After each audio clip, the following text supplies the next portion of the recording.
Jimmy Akin's Mysterious World is brought to you by the Star Quest Production Network and is made possible by our many generous patrons. If you'd like to support the podcast, please visit sqpn.com/give.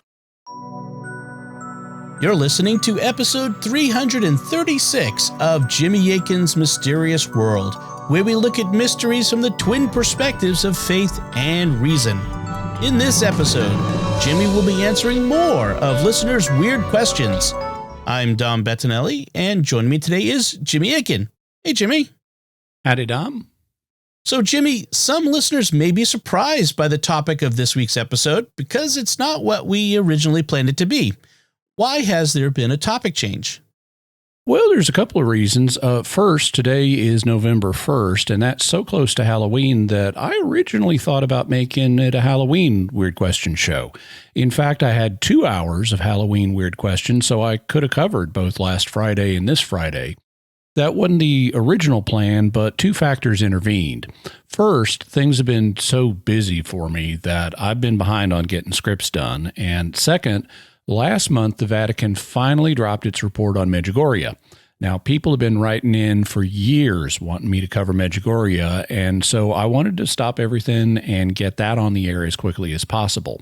Consequently, we needed to use that second hour of Halloween Weird Questions and expand our Halloween celebration to include November 1st.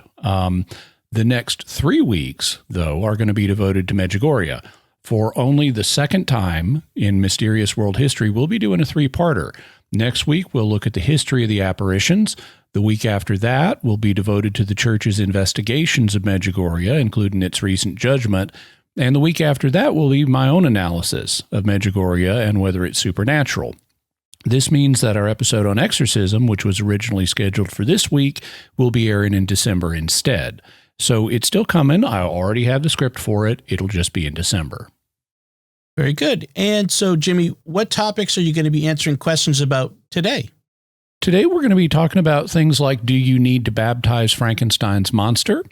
Poltergeist phenomena, children seeing ghosts, can pumpkins suck out your soul, after-death communications, gateways to hell, the history of jack-o'-lanterns, candy corn, horror fiction, and more. Very good. All right. And here are your answers and questions. Happy Halloween. Welcome back. Catholic Answers Live. We love to do these weird questions shows with Jimmy Akin, and what's a better day of the year than, I can't think of a single day of the year better to do weird questions on than Halloween. So as a little bit of a Halloween celebration, we're doing weird questions with Jimmy Akin. Jimmy Akin, of course, senior apologist here at Catholic Answers and the proprietor of Jimmy Akin's Mysterious World, where this Friday's show will be about one of the most convincing extraterrestrial encounters ever reported. Is that a fair way to say it? That's how many people would say it. Yeah. A police officer reporting seeing a UFO on the ground in New Mexico. With confirming physical evidence. So, you know you love Jimmy Akin's Mysterious World. Check it out on Friday. Actually, every Friday. Plus hundreds of past episodes that you can enjoy at your leisure. I'm not giving out the number today because all of our questions have already been submitted. People love to submit weird questions to Jimmy, and so we've got a ton of them. And this one comes from Drew, who gets something right here that most of us get wrong most of the time, right in the first sentence. My question involves a Frankenstein's monster scenario. He didn't say Frankenstein. Most people call the monster Frankenstein. Yeah. And which may be the case. I mean, maybe if you make a monster, it gets your name.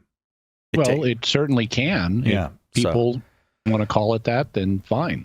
So my question involves a Frankenstein's monster scenario. Let's suppose that the monster's body was created as provided in the original novel. Okay. Let's also suppose that the body parts were all gathered from baptized persons. Not unreasonable, given the cultural context. After coming to life, would the monster need to be baptized in order to have the stain of original sin removed? Okay, so baptism makes a change in the soul of a person. And if you're ever baptized, you don't need to ever, in fact, you cannot be rebaptized. It's not possible because baptism makes a permanent mark on your soul. So the real question is, would Frankenstein's monster have inherited the soul from any of the people whose body parts went into making his body? Now, ordinarily, we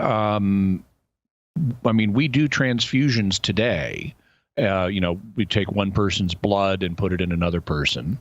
We also take people's organs and transfer them. We transplant organs from one person to another. And actually, believe it or not, there are reports of people who have received transplants inheriting memories from the people from whom the organs came. Yeah. So that's a reported phenomenon. But it doesn't involve the transfer of the rational soul. It's the rational soul that is the overall form of the body. And that's what baptism applies to. So is there any body part that has a special relationship with the overall rational soul?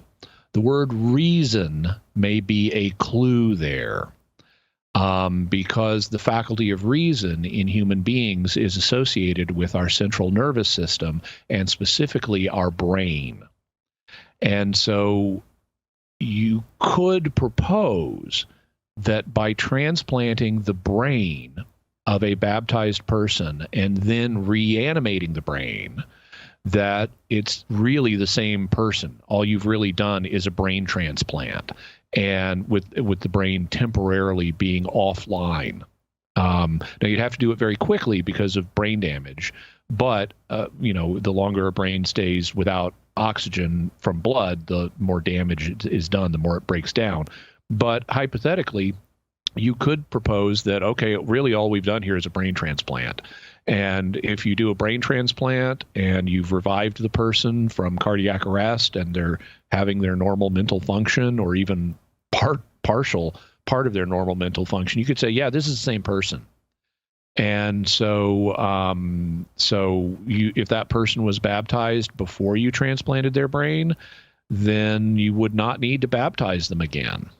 On the other hand, if the death is a complete death, then which would have to go beyond just cardiac arrest.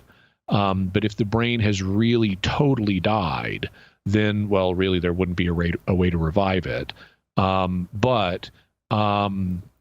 at least arguably there wouldn't. But if you don't have the soul of the original person transferring with the brain, then Frankenstein's monster would be a new person.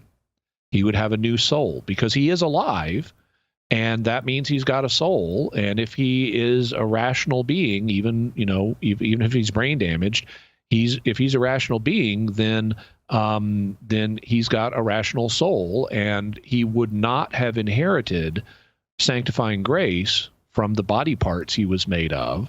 So he would be in the same condition as a newborn child and thus would need to be baptized.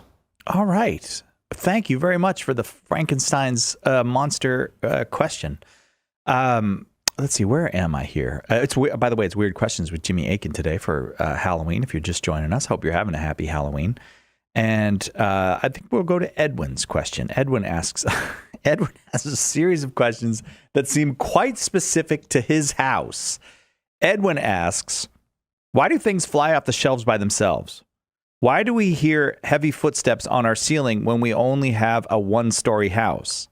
Why do our cats avoid a certain spot in the living room and spend hours alertly watching it? Okay, so we have a number of phenomena being reported here, and as always, the first thing you do is make a list of possible natural explanations and consider them. Why do things fly off the shelf by themselves? Could the shelves be tilted? Could you be living in an area that has earthquakes?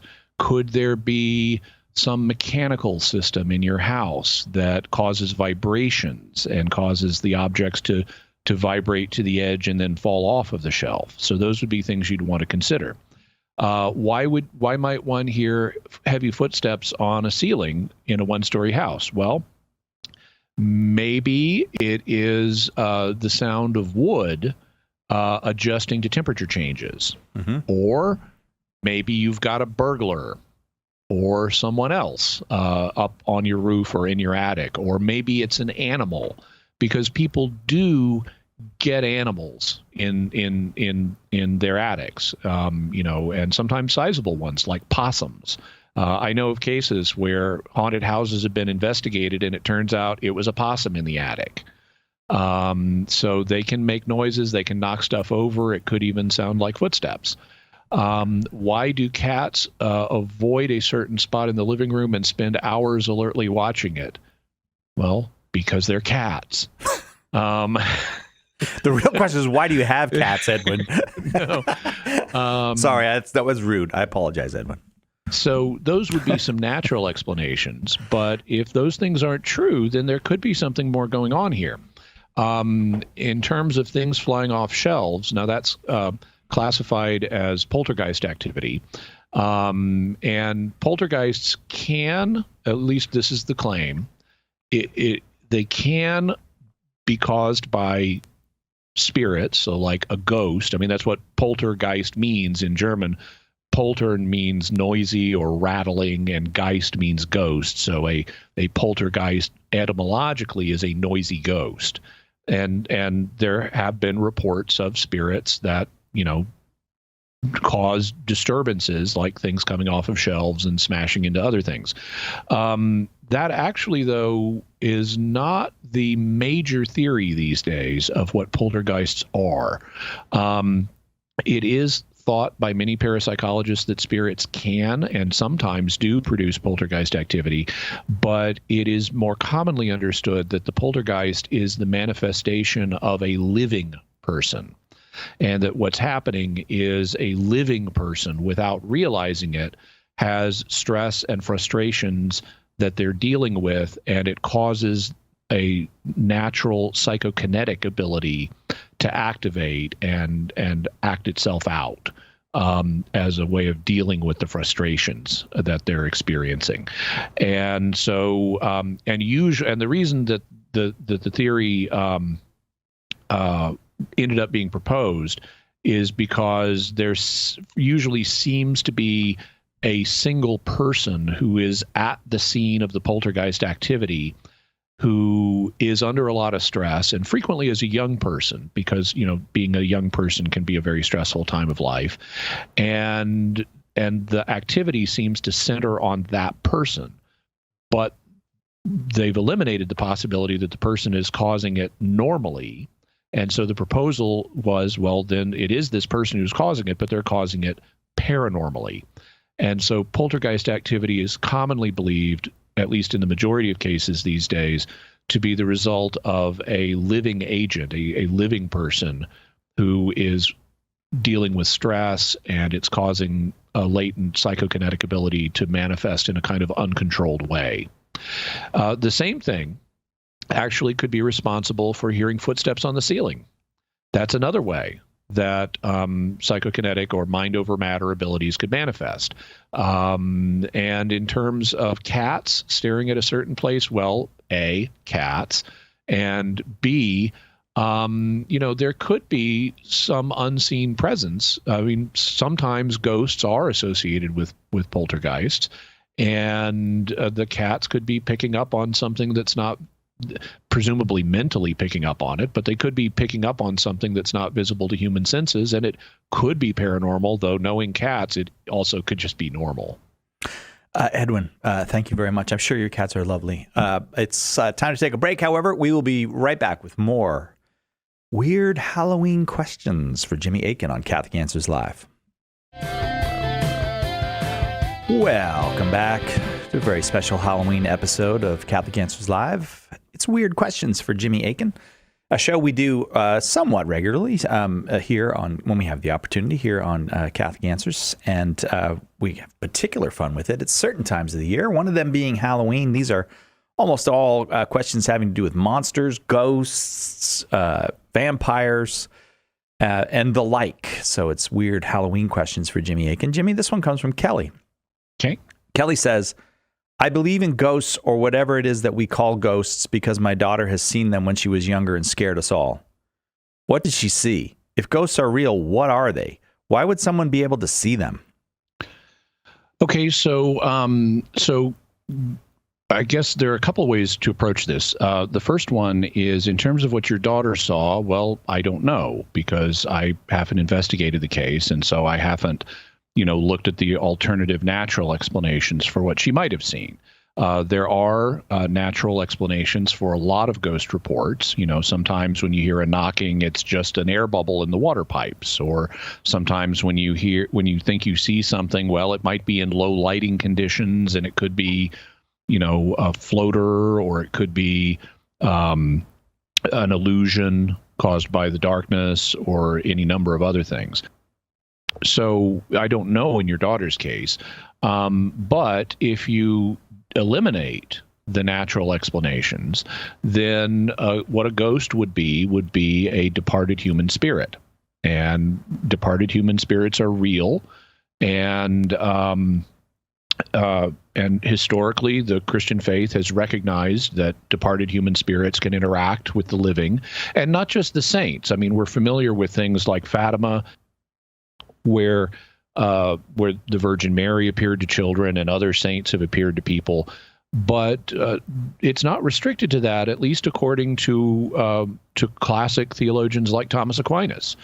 Thomas Aquinas was of the opinion that not only can saints appear to people, but so can souls in purgatory, and so can even the damned, if God wants to allow a damned soul to appear.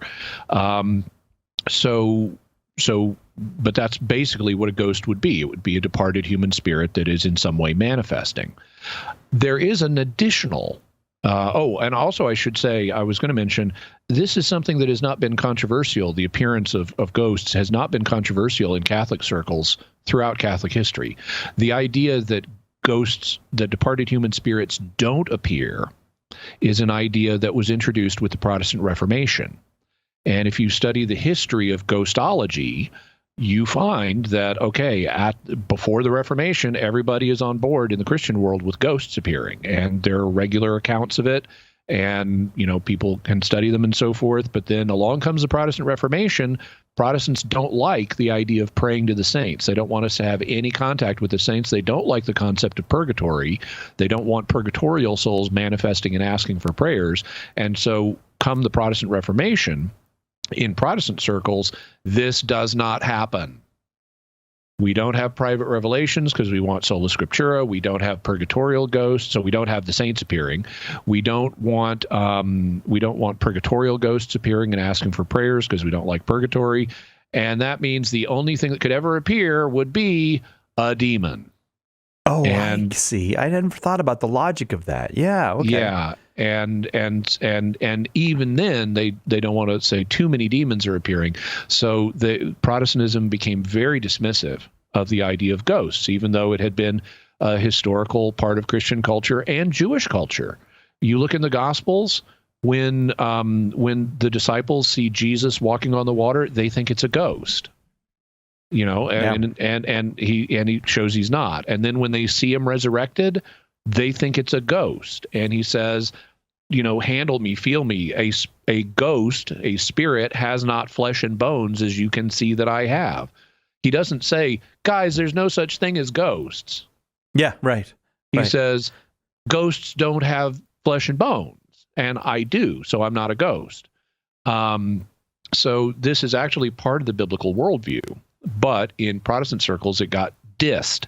And since we're living in a majority Protestant culture historically, you have a lot of anti-ghost rhetoric in our culture, But really, I do believe in spooks. I do believe in spooks. I do believe in spooks. And so that's what they would be. Now, in terms of I should mention there's another thing, though, that is paranormal, that is reported as an explanation for some ghostly phenomena. Now, if you can interact with, and in parapsychology, if you interact with a ghost, if it's capable of having a conversation or leaving messages or things like that, then that's a good indication you've got a conscious spirit there. But a lot of reported ghost encounters don't have that. Mm-hmm. You'll just see a woman walk down a staircase, and she'll do it repeatedly, but that's all she ever does. She just walks down this staircase and vanishes. Or you'll see someone sitting in a chair and rocking back and forth, and that's all they ever do. And if you try talking to them, they don't respond. It's like you're watching a recording. And so what's happened in contemporary parapsychology is these repetitive, non-interacting phenomena that don't display consciousness and seem to just be recordings. The proposal is, well, that's what they are. This isn't a conscious human spirit. It's a recording of some kind that was laid down by a living person. Like maybe this was a very special place to them, and there's a kind of residue that they left behind and that you're picking up on now. And that's why all they do is the same thing over and over again, and they don't really vary that routine, because you're essentially watching a kind of, it's like a videotape playing out, just like if you rented, let's say, a movie like Top Hat from, I think, 1931 with Fred Astaire and Ginger Rogers. You can watch Fred Astaire and Ginger Rogers dancing, but they're going to do the same dance every time you watch it. And they laid down that recording when they were alive. And so, and it's just, you're just watching it again now. And so the proposal is that some of what people perceive as ghosts, if it's non-interactive, it's probably just a recording. It's a place memory that somebody laid down when they were alive. So that's the other thing besides the human spirit that a person might perceive. How would someone perceive a ghost? Well, really good question. And I wish that people on ghost hunting shows, of which there are quite a number, would ask themselves this question. Because you'll see people in the ghost industry. This is not real parapsychology. This is like a media phenomenon. But they will have gadgets like electromagnetic field detectors and other gizmos that they will claim will detect ghosts. Ghosts are not electromagnetic phenomena. If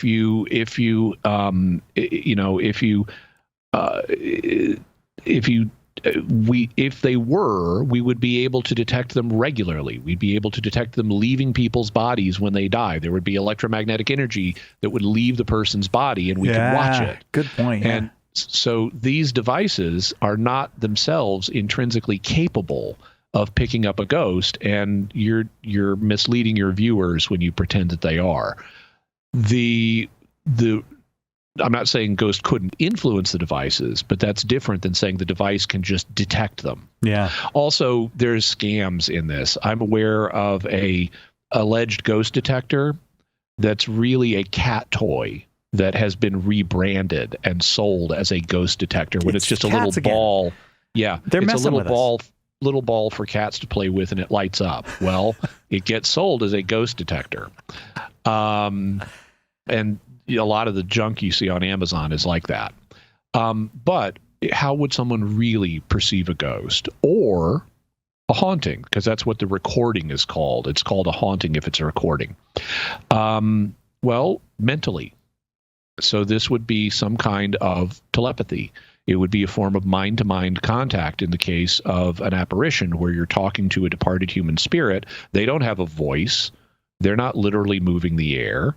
So this would be some kind of mind-to-mind contact, just like angels have with each other. I mean, angels can communicate with each other, but they don't have lips. They don't use matter as an intermediary instrument to transmit sound waves. So angels speak mind-to-mind. And presumably human souls, if we're going to be able to talk to angels in the afterlife, for example, or talk to other human souls, even when we don't have a body. So this is probably, and historically, medieval theologians did view this as a native faculty of the human soul.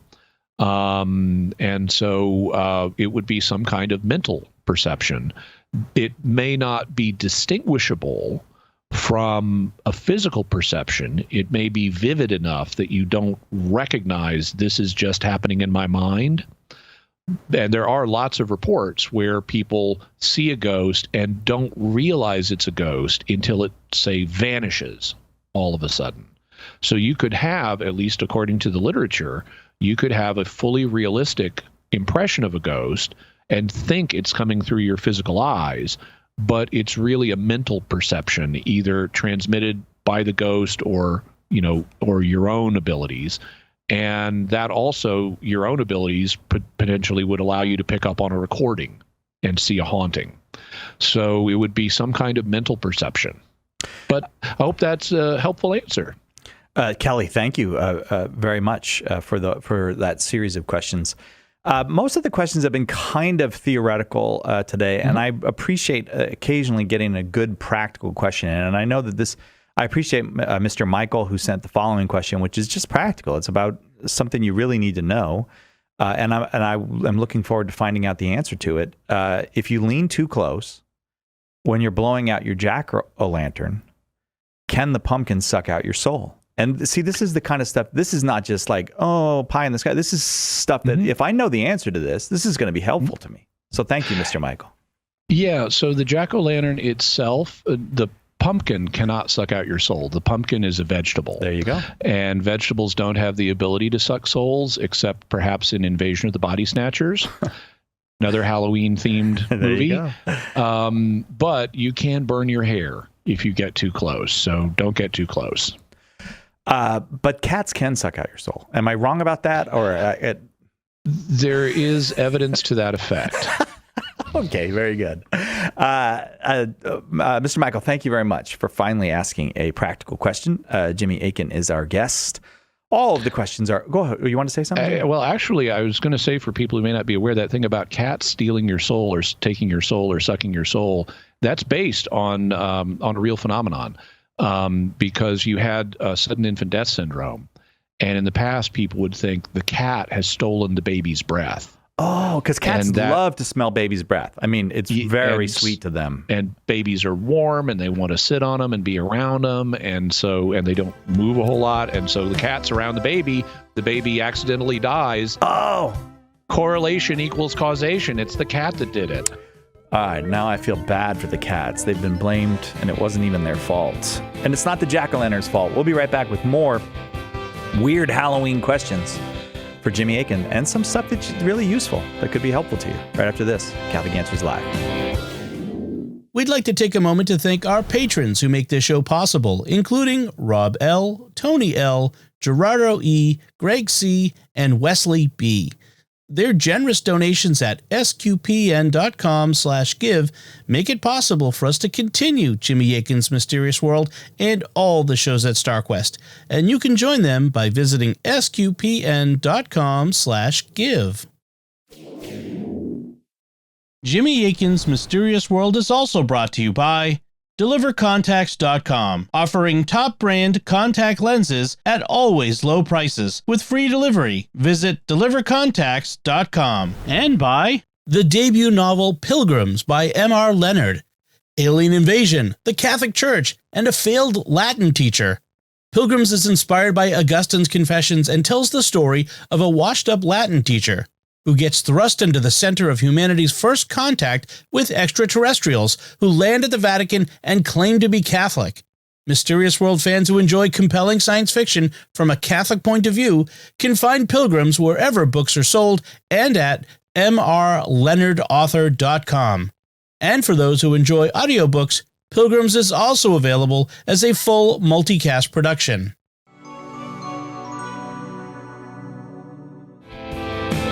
Welcome back to this Halloween edition of Catholic Answers Live. Once again, I think I don't know. Sometimes they move the holy days, but you can't move the feast of All Saints Day, right? So it's an immovable feast. Immovable feast, and but does everyone everywhere have to go to mass, or is it one of those feasts where it depends on what you're? It depends on the area you're in. Oh. I mean, for a start, the holy days of obligation of the Latin Rite apply only to the Latin Rite. Oh, yeah. And even within the Latin Rite, the Vatican gave the local bishops' conferences the ability to add or suppress or move different days. And so it's a decision that's made by each bishops' conference, or at times, I mean, in a given year, like if November 1st falls on a Saturday or a Monday, the local bishop might dispense with it. I see. Or the national conference might. But in some countries, they've got 2 holy days of obligation, like Canada. 2 All holy Saints days. and All Souls? No. Oh. Christmas and Nativity of Mary. Oh, I see. 2 in total for the whole year. Whole year. Yeah. And when the Vatican did this, they kind of in a back channel said, we want Christmas. So Christmas is, we want you to keep Christmas, and we want you to keep one of the Marian ones. And it's so in some countries it's like just December 25th and January 1st. Oh, I had no idea. I'm glad I asked you that. All right. Mm-hmm. Okay. Next Halloween weird question. This comes from Frank. And this is from his own experience. Frank says, I know someone who died, and he was very possibly in mortal sin. His wife died a few years earlier. She was a good, faithful Catholic. He spoke to 2 different relatives probably within an hour after he had just passed. And he revealed to them that he was not in the same place as his wife. He said that he could not see her. Both relatives didn't even know he had passed away. He spoke to them in their dreams with the same message. How does that happen? Okay, so this is another instance of what's known as a crisis apparition, where a person who is in a crisis, sometimes a fatal one, appears either just before or during or just after the crisis to other people, usually people they know, like relatives. And so at least based on the way this experience presents itself, this gentleman died. That put him in crisis. And shortly after his physical death, he then appeared to these 2 relatives in their dreams within an hour of this happening. Now, of course, as with anything, I'd have to check it out. But assuming all that's true, I would say, well, this is a credible experience. If you have 2 relatives who don't know that someone is dead, and they, on the same night, report dreams of this person at the time the person died, even though they didn't know the person was dying. And if they report the same message, like, I'm not seeing my wife here in the afterlife, I would say that's a pretty striking experience. Assuming that's all true, that's quite significant.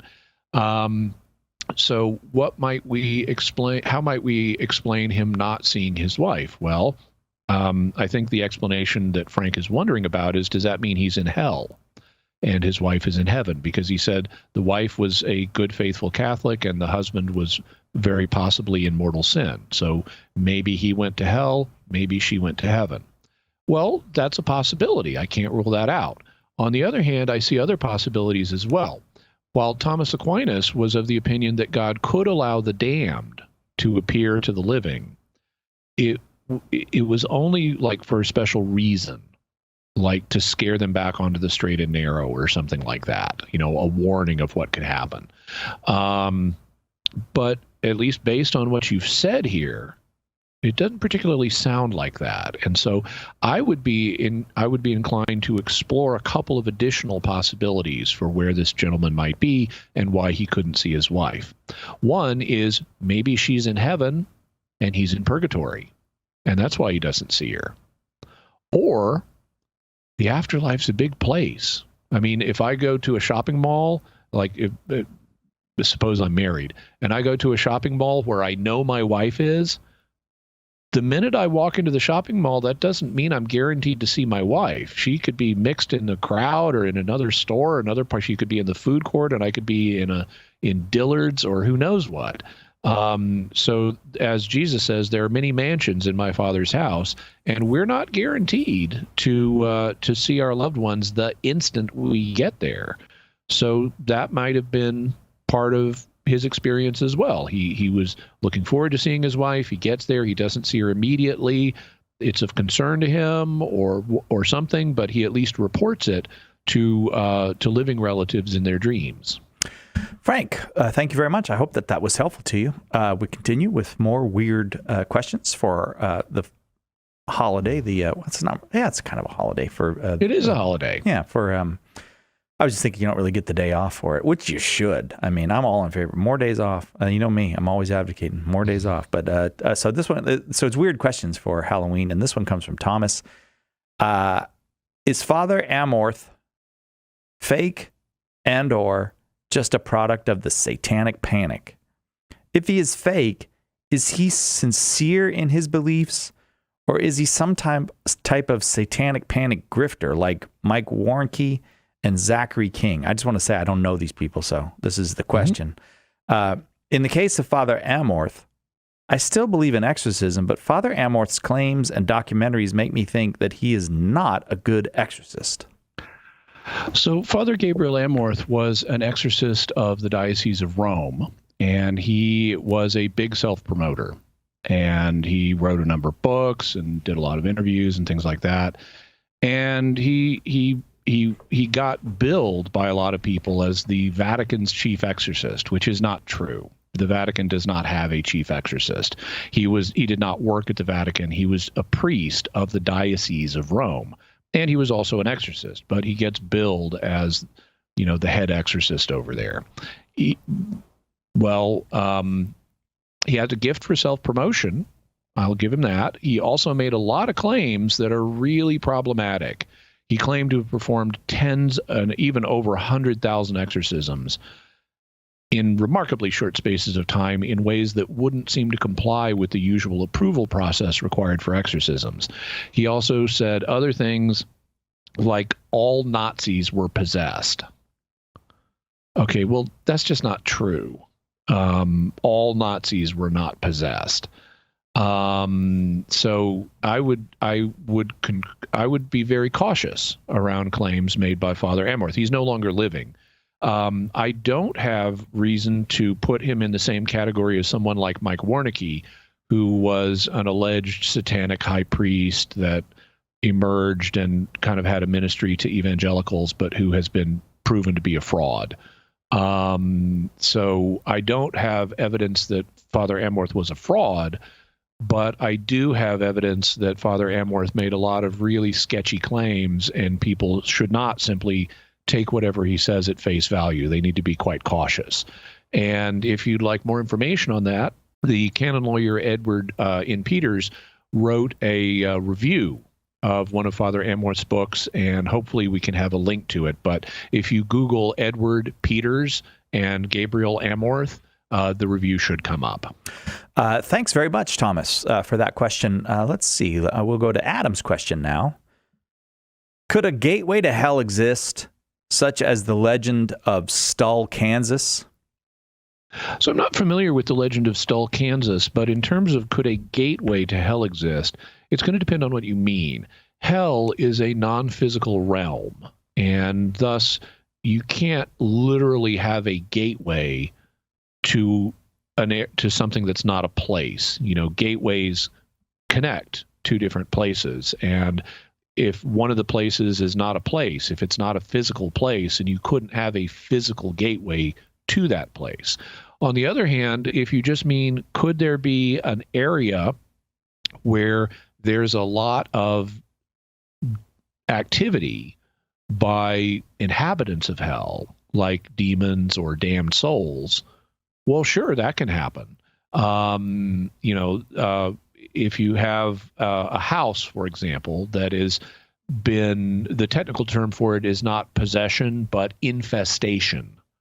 You could have a house that is infested with demons, hypothetically damned souls also.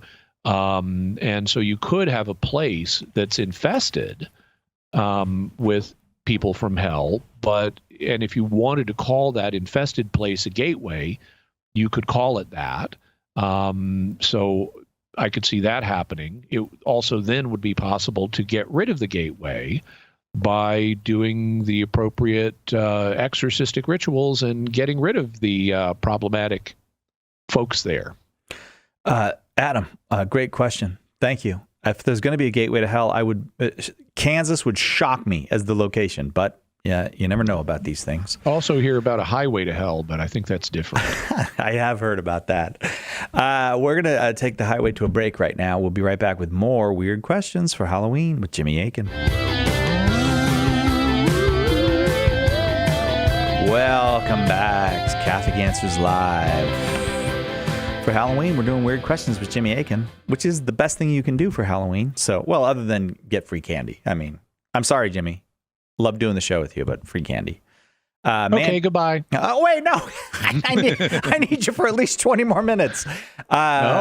Do I get free candy then? Yeah. I would be happy to give you free candy if you'll stay 20 more minutes. Yes, absolutely. Darren, buy some free candy for Jimmy. Oh, Darren's on it. Very good. Mandy asks this. My daughter Lauren would like to know the history of the tradition of carving pumpkins and if it had any connection to the Catholic All Hallows Eve. Yes, it does have a connection to All Hallows Eve, and it was a custom that developed in Gaelic circles, so think like Ireland and Scotland. Now, they didn't have pumpkins in Ireland and Scotland. They did have gourds, but they also had turnips, and they seemed to like them. But they would take a large turnip and they would hollow it out and carve a face on it, and then they'd put a candle in it, and it would become a jack-o'-lantern. Jack is, a form of the name John, and in the British Isles, Jack is a common way of referring to any man. Like Spring-Heeled Jack. Or Spring-Heeled Jack is an example. Or Jack Tar is a famous name for any sailor. A sailor is a tar because they would use tar or, to seal up ships and stuff. So a sailor is sometimes called Jack Tar. Or the toy we have, the Jack in the Box that springs up, that's the man in the box that springs up. And you'll hear phrases like every man Jack of them, because John is the most common name for men in English. And so Jack became a nickname for every man in English. And so if you've carved the turnip into a face like a man, it's a Jack. And it's got a candle in it, so it's like a lantern. And so that's why they're called jack-o'-lanterns. And people would take them at All Saints' Day. They would also be called sometimes soul lights. And they would originally represent like souls in purgatory that need people's prayers. And that's how people would carry them at this time of year when Halloween and all the Irish immigrants and Scottish immigrants came over to the New World. Well, we have pumpkins here. And so the custom got transferred from like carving turnips or gourds into carving a specific type of gourd, a pumpkin. And over time, they've become more elaborate and people, set them out in front of their houses and stuff. But that's the origin of the customs, Lauren. Mandy, thank you for that question. Lauren, thanks for asking your mom that question. We come to another practical question, this one from Leslie. Jimmy, is serving candy corn a mortal or venial sin? Well, it depends on whether the person you're serving it to has extremely fragile type 1 diabetes that's not controlled by medication or not. Personally, I like candy corn. I almost never eat it because I almost never eat candy, but I like it. And whether it would be sinful at all is something that will really depend on the situation. And most of the time it would be venial at most, or even not sinful at all. What about the people who give out carrots to kids? Well, that's just wrong. That's just not how we do this. That is the wrong way to do Halloween. Thanks, Leslie. I hope that helps you. This one comes from Ryan. Ryan asks, I hear demons are not able to reveal a person's sins if the person already went to confession. And demons especially hate Latin. Are either of these true? So one of the classic signs of possession is the manifestation of occult or hidden knowledge. But if you actually read the rite of exorcism, which they don't actually publish, they keep that on a kind of need to know basis, but that didn't stop me from getting it anyway. It notes that merely having occult or hidden knowledge is not enough, because there are non-demonic ways of learning secret things. Sure. That can happen through divine revelation. It could happen psychically. It could happen in other ways. But demons theoretically could know your sins and might reveal them. Like if you're trying to get a demon out of somebody, if you're in the middle of an exorcism, the demons will try to do things to demoralize and, the people performing the exorcism, and they might start spilling the beans on what some of their sins are. It would be great if they're not able to do that, if you've been to confession. And I know people, will go to confession frequently before they participate in an exorcism, but I don't know of any proof that this is the case. So it's a nice thought that demons might not be able to do this, that there's something forbidding them from saying what your sins are. I mean, we're assuming they know what your sins are. They might have just been watching you when you sinned. And they, so that it may be perfectly straightforward how they know your sins. And unless there's some law from God blocking them from saying those words in an exorcism, I don't know of anything that would restrict them from doing so, and I don't know of any such law from God. So it's a nice thought, but I would be skeptical.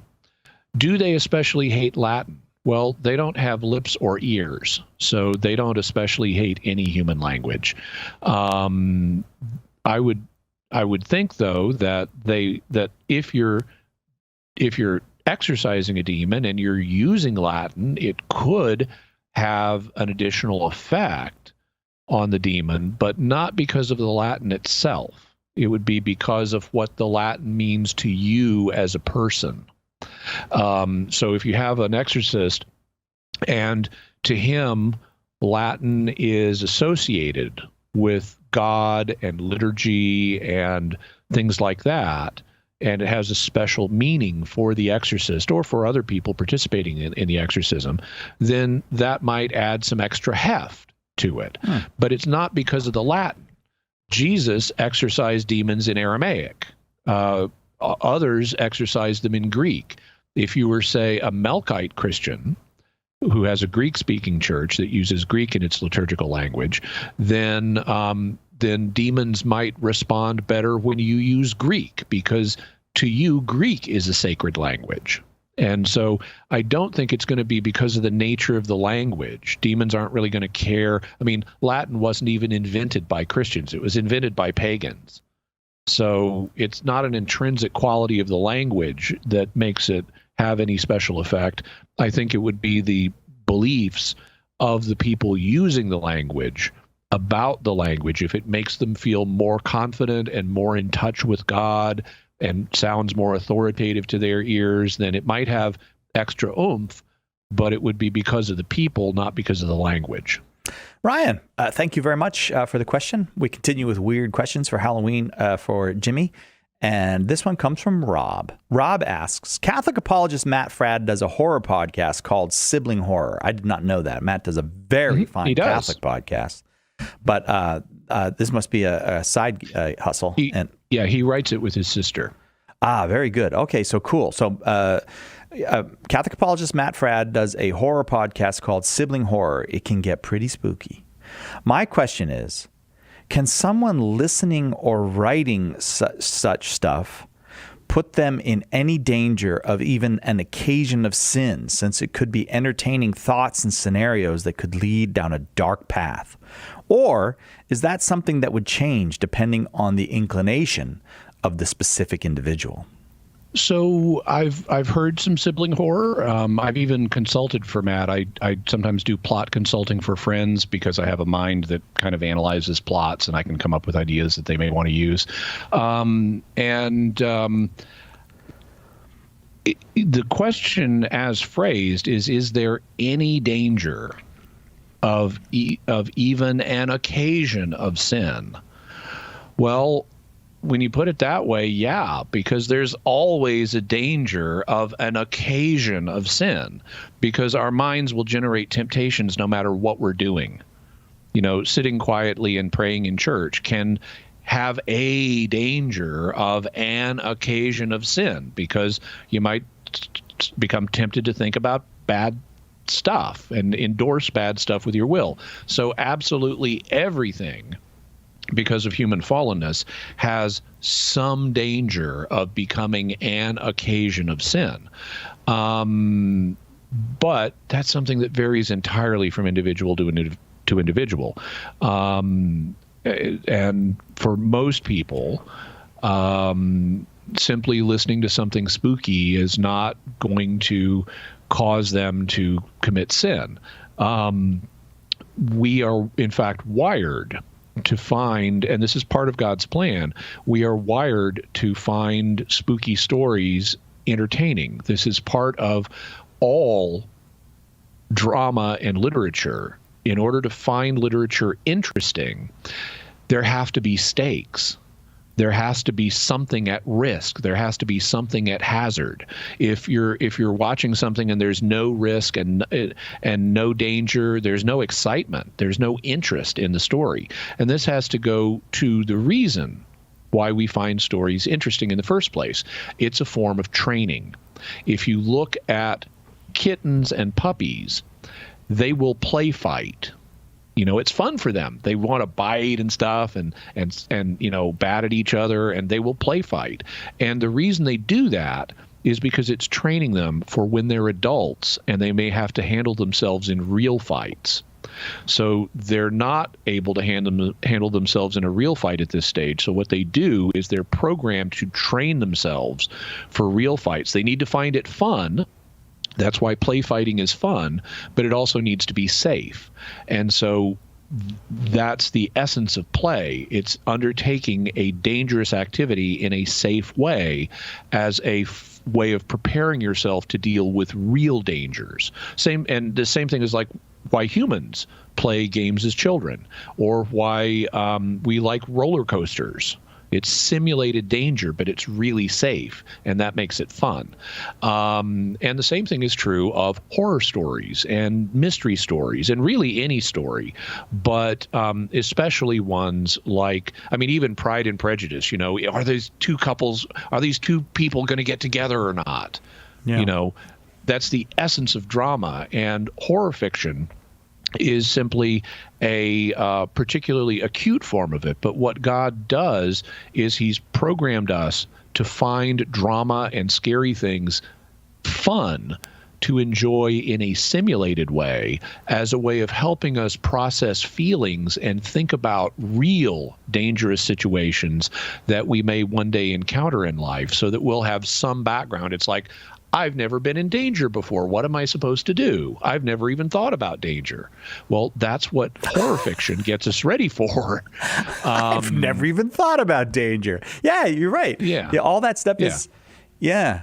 And so there's nothing for a normal person. Now, some people are broken in particular ways that will make it not suitable for them. But for a normal, healthy person, there's nothing wrong with horror fiction. Now, it may or may not be your thing, but simply because something involves darkness does not mean it's sinful to read or think about. Because if that were the case, you couldn't read the Bible. The devil makes on-screen appearances in the Bible. Yeah. Okay, he tempts people. He tries tempting Jesus. He does all kinds of bad stuff in the Bible. Well, I mean, you look at the book of Revelation from one perspective, there's a big horror element in that book. But it's not sinful to read it. Now, there may be individual people who have a form of weakness that means they shouldn't. But for most people, this is not something we should be scrupulous about. So, to sum up, after you have watched Jimmy or listened to Jimmy Akin's Mysterious World, however you find it, and after you've caught up on all your Catholic Answers stuff, you can go ahead and listen to Matt Fradd. I think that's what Jimmy is saying. I'm just... Sibling horror, yeah. Jimmy, thanks very much. I hope you have a very happy Halloween. My pleasure, and happy Halloween to everybody. And those were some great questions and answers. Now, folks, it's time to hear from you. What are your theories about the topics we covered in the weird questions Jimmy answered today? Let us know by visiting sqpn.com or the Jimmy Akin's Mysterious World Facebook page, sending an email to feedback@mysterious.fm, sending a tweet to @mys_world, visiting the StarQuest Discord community at sqpn.com/discord, or by calling our mysterious feedback line at 619-738-4515. That's 619-738-4515. And I want to say a special word of thanks to Oasis Studio 7 for their video and animation work on this episode. You can check out their work by going to my YouTube page, youtube.com/Jimmy Akin. And while you're there, you can help me out. I'm starting to get close to 100,000 subscribers, which is a very significant number on YouTube. And we'll get there with your help, but please do like, comment, share, and subscribe. And be sure and hit the bell notification so you always get notified when I have a new video. Very good. So, Jimmy, what's the next episode going to be about again? Next week, we start our 3-part look at Medjugorje, beginning with the history of the apparitions. Folks, be sure to follow Jimmy Akin's Mysterious World in Apple Podcasts, Spotify, TuneIn, on your favorite podcast app, or, like you said, at Jimmy's YouTube channel, where you should make sure to hit that bell to get notifications of new episodes. Be sure to get your very own Mysterious World t-shirt, mug, and more in our merchandise shop at sqpn.com/merch. And you can find links to Jimmy's resources from our discussion on our show notes at mysterious.fm/336. And remember, to help us continue to produce the podcast, please visit sqpn.com/give. Jimmy Akin's Mysterious World is also brought to you in part by The Grady Group, a Catholic company bringing financial clarity to their clients across the United States, using safe money options to produce reasonable rates of return for their clients. Learn more at GradyGroupInc.com. And by Rosary Army, featuring award-winning Catholic podcasts, rosary resources, videos, and the School of Mary online community, prayer, and learning platform. Learn how to make them, pray them, and give them away while growing in your faith at rosaryarmy.com and schoolofmary.com. Join a once-in-a-lifetime opportunity to go on pilgrimage to the mysterious shrines and sites of Italy in the Jubilee year 2025 with Jimmy Akin and me, Dom Bettinelli. Go with us on a 12-day, all-inclusive tour that gives you incredible access to Jimmy's insights in Rome, Assisi, Orvieto, Monte Cassino, San Giovanni Rotondo, the Grotto of St. Michael, and more. We're also planning special activities like recording on location for future episodes of Mysterious World and an in-person Weird Questions episode just for pilgrims. Space is limited and filling up, so be sure to find out more. Visit mysterious.fm/Italy 2025 to reserve your spot today. That's mysterious.fm/Italy 2025.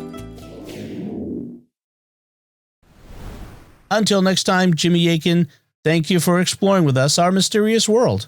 Thanks, Dom. And once again, I'm Dom Bettinelli. Thank you for listening to Jimmy Akin's Mysterious World on StarQuest.